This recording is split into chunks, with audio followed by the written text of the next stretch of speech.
are now looking at those 401k balances, and of course everybody says, 401ks are now 201ks or 201As. That's a joke. That's well done. I'm not going to make that one. But in any event, so as things, when monies go up and the accounts go up, and employees are not looking at them quite as closely.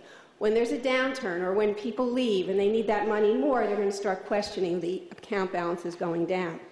And so with this increase or decrease in the accounts, there seems to be an increase in scrutiny of how those accounts are managed. And so let's talk about what the company can do in administering the 401k plan and what a set of best practices are. First of all, you need a committee responsible for your 401k plan investment and its administration. And you've got to have people who are dedicated to meet, and you should be meeting at least quarterly. And you need to be able to establish that you've met, which means that you need good records. You need to have minutes of those meetings, you need to have an agenda before the meeting, and you need to be able to distribute materials on the meetings. So that, and what a lot of clients do is that they get quarterly reports from their providers or their investment consultants, and if the report comes out a month after the quarter, they'll schedule a meeting around that report. Sometimes they'll invite in their advisors who usually like to come in and talk about what they're paying them for, and giving them the advice. And even if you don't have an advisor, the fact is the group of people who are on the committee and responsible for the investments in that plan should be reviewing those reports, and then that is documented, again, in agenda, in the minutes, and distribution of materials. You need also written plan policies and documents. You have to make sure that you have the plan document, you have all the administrative materials, the SPD, any plan amendments. You need to have a charter which shows how the committee operates. And what I recommend, we've all gotten very electronic. My team, they're all who are younger than me, the people that work for me, they are very electronic. But even all of us, we all have black binders in our offices, and that's where we keep our clients' documents. You need to have one place just in case someone ever, like the IRS or DOL, comes into audit, so that you can present to them your documents. So many times, and it's not that, again, we're so busy, everybody's so busy, it's easy to lose an old plan document, the prior version, or it's easy to lose an SPD. It's good to have those in one place. Included in that service agreements that you have with your record keepers, et cetera, et cetera. Maintain accountability. Make sure, again, you keep the charters, the documents, and the roles of the people who are administering the program should be stated someplace. What you definitely want to do, again, this is so if in case someone comes in and decides to question the committee on how its operations are, you have to make sure that the people who are doing the jobs to work and administer the programs and monitor the investments are the same people who the documents say they are. You've got to have that match. The other thing, another question, or another point I should say, is every few years you need to look at who your service providers are and make sure that they're giving you the best possible deal. Every few years, sometimes clients will do RFPs for service providers.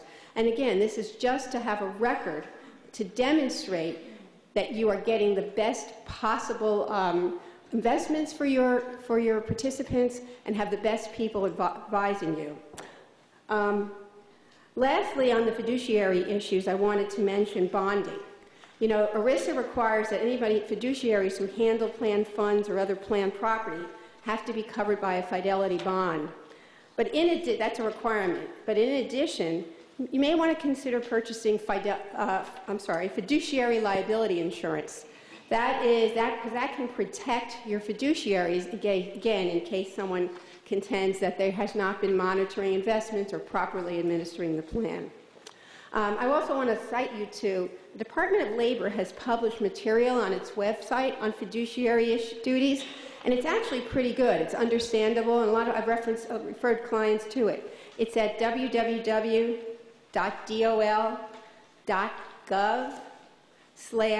EBSA. So if you are interested in getting some information, documentation about, what is the best fiduciary practices, take a look at that. That lets you know what the government is thinking, what they think is important. Again, if you can do, what we're trying to do is take all steps possible so that we can prevent litigation from disgruntled employees or even having an audit by the government. Talking about audits, what we've also noticed, and I've seen this over the last year increasing, is the intensity of an auditor's review.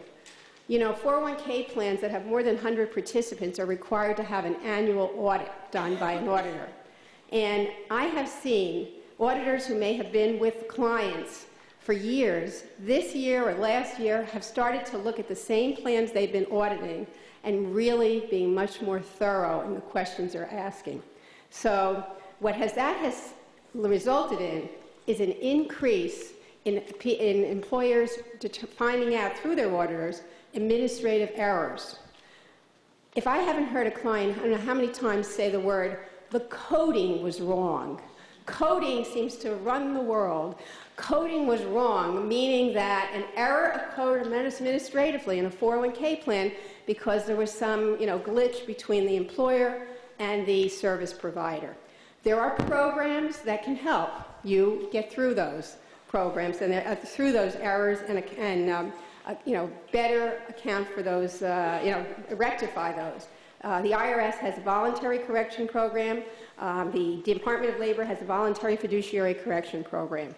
And with that, I'm just going to mention, and I have in my handouts, there are a few year-end amendments that are due in a few weeks. Documentation, again, is so key. And I've listed for you what amendments have to be signed. Even if you have a prototype plan by one of the larger sponsors, you probably got an amendment through them. Make sure it's signed. And you know what I always tell clients? Nobody's around that last week in December who have authority to sign. Get them before they go on vacation. Thanks very much for your time. I appreciate it.